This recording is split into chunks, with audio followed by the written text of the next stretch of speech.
बात एक और वॉर की भी होने वाली, बात पड़ोसी मुल्क पाकिस्तान की भी होनी चाहिए, जहां इस वक्त ईरान युद्ध के बीच अखंड भारत का खौफ चल रहा है। यह अचानक कहां से आया? ये कोई हवा हवाई नहीं है। शहबाज शरीफ और आसिम मुनीर के मुल्क से आया सबसे बड़ा कबूलनामा, इसको समझिए। और हैरानी की बात यह कि पड़ोसी ने यानी पाकिस्तान ने अखंड भारत का नक्शा खाड़ी देशों को देख करके जोड़ दिया है। पाकिस्तान की इस नए खौफ की कहानी क्या है, इस रिपोर्ट में दिखाता हूं। युद्ध के बीच पाकिस्तान में अखंड भारत का खौफ, कर्ज पर यूएई का हंटर, जिन्ना लैंड को इंडिया का डर।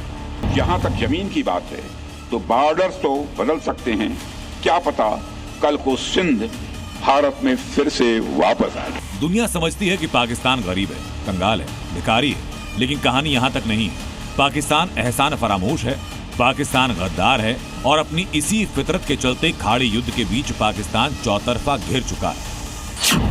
एक तरफ तेल की संकट की मार है, महंगाई बेकाबू हो चुकी है, जनता आक्रोश की आग में जल रही है और अब कर्ज का दबाव इतना बढ़ चुका कि पाकिस्तान बहुत जल्द बर्बाद होने वाला है। लेकिन पाकिस्तान के लिए चुनौती यहाँ तक सीमित नहीं, क्योंकि जिस रफ्तार से पाकिस्तान की अर्थव्यवस्था तबाह हो रही है, उसकी दोगुनी रफ्तार से पाकिस्तान के नेता बौखला रहे हैं।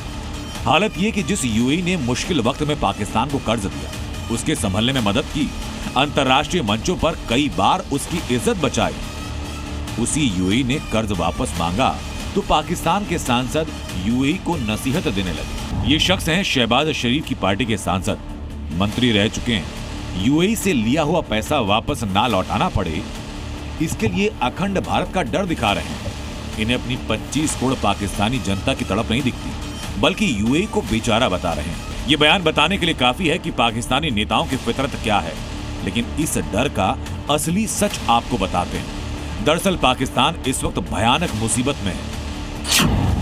एक तरफ यूएई ने $3.5 अरब का कर्ज लौटाने के लिए 1 महीने का वक्त दिया, दूसरी ओर $1.3 अरब का यूरो बॉन्ड यानी विदेशी निवेशकों से पाक सरकार ने जो ब्याज पर पैसा लिया, उसका टाइम भी पूरा हो गया।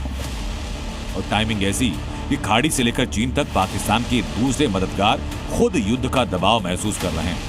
वो पाकिस्तान की मदद करने की हालत में नहीं। ऐसे में पाकिस्तान का असली डर सामने आ रहा है, और वो है भारत के ऑपरेशन सिंदूर 2.0 का। अगर ऑपरेशन सिंदूर जैसा मैंने कहा कि अभी खत्म नहीं हुआ है, तो मैंने आपको बतलाया कि भारत का एक्शन अनप्रेसिडेंटेड होगा और डिसाइसिव होगा। राजनाथ सिंह के इस बयान के बाद मुंबई से कोलकाता तक हमले की गिरड़ भभकी दी गई। अब पाकिस्तानी नेताओं को अखंड भारत का खौफ सता रहा है। भारत की सख्ती से सिर्फ नेता नहीं, पाकिस्तानी एक्सपर्ट्स भी सदमे में हैं। दरअसल पाकिस्तानी एक्सपर्ट को लग रहा है कि भारत किसी भी वक्त ऑपरेशन सिंदूर से बड़ी कार्रवाई कर सकता है, क्योंकि पाकिस्तान हर मोर्चे पर टूट रहा है। अब बात अखंड भारत की हो या ऑपरेशन सिंदूर जैसे बड़े एक्शन की, आतंकी फैक्ट्री पाकिस्तान में भारत का ये खौफ जरूरी है। लेकिन पाकिस्तानी नेता जिस तरह से यूएई जैसे भारत के मित्र देश को अपने साथ मिलाने की कोशिश में है, उससे पूरी दुनिया के सामने एक बार फिर पाकिस्तान का मानसिक दिवालियापन सामने आ गया। ब्यूरो रिपोर्ट, जी मीडिया।